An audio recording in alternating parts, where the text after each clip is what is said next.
PR পদ্ধতিতে vote হলে জনগণের প্রতিনিধি নির্বাচনের ক্ষমতা খর্ব হবে বলে মন্তব্য করেছেন বিএনপি মহাসচিব মির্জা ফখরুল ইসলাম আলমগীর। আজ সোমবার রাজধানীর গুলশানে বিএনপি চেয়ারপারসনের কার্যালয়ে বাংলাদেশ খ্রিস্টান ফোরামের নেতাদের সাথে মতবিনিময় সভায় তিনি এসব কথা বলেন।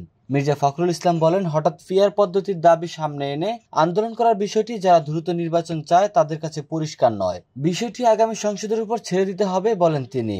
সেখানে সিদ্ধান্ত হবে পরবর্তী নির্বাচন কোন পদ্ধতিতে হবে। এখন পিআর দিলে জনগণ বুঝবেই না এটা আসলে কি। তিনি আরো জানান, সংসদের উচ্চ কক্ষে সব সম্প্রদায়ের প্রতিনিধি রাখা হবে। 4 কোটি বেকারের সংকট সমাধানে সবচেয়ে গুরুত্ব দিচ্ছে বিএনপি। দল ক্ষমতায় এলে 1.5 বছরের মধ্যে এই সমস্যার সমাধান হবে বলেও জানান তিনি। বিএনপি মহাসচিব আরো বলেন, আগামী নির্বাচনে জনগণ আরেকবার রায় দেবে যে সত্যিকার অর্থেই বাংলাদেশ অসাম্প্রদায়িক, অবাধ ও সুষ্ঠু নির্বাচনের ব্যবস্থার চেষ্টা চলছে জানিয়ে তিনি বলেন, সেটাও বিঘ্ন করার বিভিন্ন অপচেষ্টা দেখা যাচ্ছে। সংসদ পদ্ধতির প্রসঙ্গ তুলে মির্জা ফখরুল ইসলাম আলমগীর বলেন, বিএনপি উচ্চকক্ষের কথা বলছে, এটি নতুন অভিজ্ঞতা, কিন্তু নিম্নকক্ষে পিআর অবাস্তব বলে মন্তব্য করেন তিনি।